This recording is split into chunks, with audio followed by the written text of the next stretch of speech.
Peñas Blancas, la epopeya nacional que conquistó las cumbres. La llamada de las alturas. Hay lugares donde la historia se escribe con fuego, sangre y silencio. Donde cada piedra guarda el eco de un grito, de una oración, de una última bala disparada con honor. En los picos de Peñas Blancas, no solo se luchó por una posición. Se luchó por la patria, por la fe, por la eternidad. Hoy, te llevamos a una epopeya que pocos recuerdan, pero que forjó el alma de una España invicta. Bienvenidos a Peñas Blancas, la conquista del cielo por hombres de tierra. La guerra en las montañas. La guerra civil española se libraba en muchos frentes, pero en el norte, la batalla era más que política o ideológica, era una lucha con la propia naturaleza. Peñas Blancas se alzaba en la sierra de Vizcargi, como un coloso que dominaba los pasos, caminos y rutas del frente vizcaíno. Quien controlara esa cumbre, controlaba la guerra en el norte. Las tropas republicanas lo sabían, y por eso la fortificaron. Pero los nacionales, también lo sabían. Y no dudaron en escalar hacia la gloria, aunque el camino estuviera lleno de espinas y fuego. Los guerreros de Dios y de España. Los combatientes que ascendieron a Peñas Blancas no eran simples soldados. Eran guerreros de alma y de sangre, hombres que llevaban en el pecho la cruz de Cristo y en el corazón el grito de España. La mayoría venía de Navarra, de Castilla, de pueblos olvidados por el mapa, pero imborrables para la historia. Muchos no sabían lo que era una trinchera, pero sí sabían lo que era la patria. Sabían lo que significaba rezar el rosario antes del combate, y poner bajo el manto de la Virgen cada paso que daban hacia el enemigo. Los requetés marchaban con su boina roja, como símbolo de la sangre derramada por Dios y por España desde las guerras carlistas. Los falangistas, con la camisa azul, llevaban consigo el yugo y las flechas, heredado de los reyes católicos. Eran símbolos distintos, pero una misma llama los unía. Combatían codo con codo. Dormían sobre la roca, comían lo poco que quedaba y cantaban juntos al caer la noche. Porque sabían que lo que estaban haciendo no era solo guerra. Era una cruzada de redención nacional. Los llamaban fanáticos. Los llamaban locos. Pero ellos sabían que estaban escribiendo, con cada paso, una nueva página de eternidad para España. La conquista de la montaña, cuando la niebla esconde el destino. La toma de Peñas Blancas no fue una operación más. Fue una hazaña imposible, como si se intentara conquistar el mismo cielo. Desde el 27 de mayo de 1937, comenzó el asalto. El enemigo tenía la ventaja, altura, trincheras, ametralladoras fijas. Los nacionales solo tenían la voluntad y el valor. Las tropas republicanas, atrincheradas y bien abastecidas, esperaban cómodas en las cumbres, sabiendo que ningún ejército en su sano juicio intentaría escalar ese infierno vertical. Pero los requetés y falangistas no eran un ejército común. Avanzaban bajo la niebla. A veces arrastrándose durante horas sin levantar la cabeza. A veces, deteniéndose en seco por los disparos de un francotirador invisible. Y muchas veces, avanzando sin saber si al siguiente paso encontrarían una bala o una granada.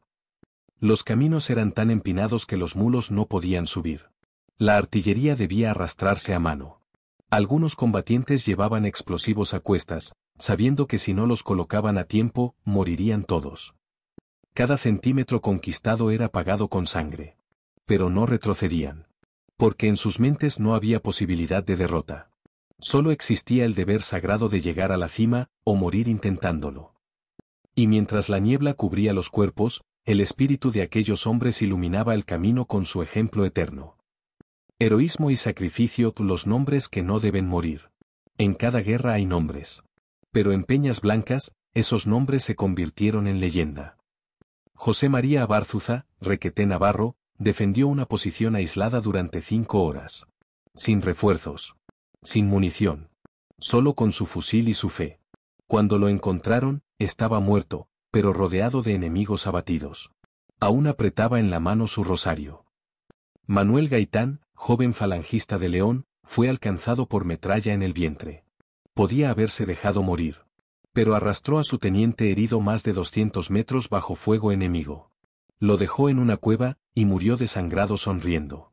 En su diario escribió: «Si España vive, yo he vivido». Hubo decenas más. Un sacerdote que dio absolución en medio del fuego cruzado.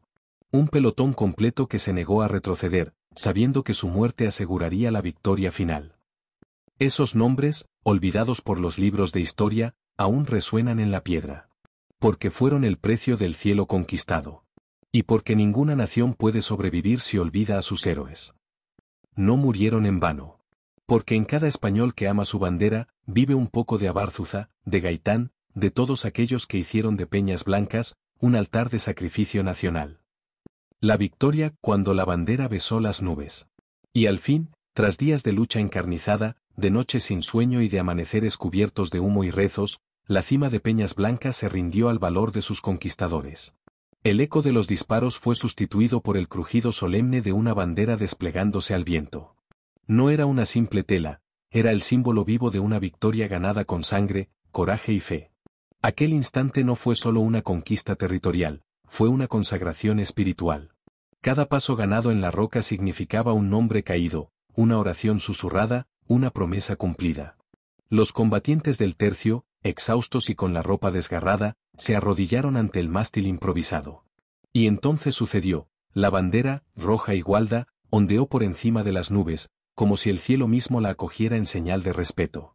Era como si España misma, antigua y eterna, se levantara desde la cumbre para decir al mundo que aún había hombres capaces de morir por ella. La neblina se disipó por unos minutos, como si los ángeles apartaran el velo para contemplar la escena. La cima se convirtió en altar. Y los soldados, en sacerdotes del sacrificio y la victoria. Aquel instante fue inmortalizado no en fotografías, sino en las memorias de quienes lo vivieron. En la piel curtida del veterano que nunca volvió a hablar del combate, en la lágrima del padre que vio regresar el fusil pero no al hijo, en la historia que los libros aún callan, pero que el alma nacional jamás olvidará. Peñas Blancas no fue una simple montaña tomada. Fue el altar de una promesa cumplida, el lugar donde la bandera no solo ondeó, sino que besó las nubes, como jurando que jamás se dejaría caer. El legado que vive en la piedra. Hoy, Peñas Blancas ya no retumba con disparos. Solo el viento y el silencio reinan en sus cumbres. Pero si uno cierra los ojos, aún puede oír las pisadas, las oraciones y los gritos de victoria. Allí quedaron enterradas las botas y las almas de hombres que lo dieron todo.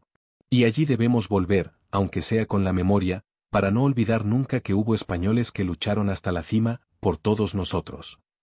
Gracias por acompañarnos en este viaje a través del honor, la historia y la epopeya. Si esta historia ha tocado tu corazón, suscríbete al canal, activa la campanita y comparte este video. Cuéntanos en los comentarios, ¿qué otras gestas de la guerra civil quieres que contemos? Recordemos siempre a nuestros héroes, porque su sacrificio es la semilla de nuestra libertad. Porque mientras recordemos a los héroes de Peñas Blancas, jamás estaremos vencidos.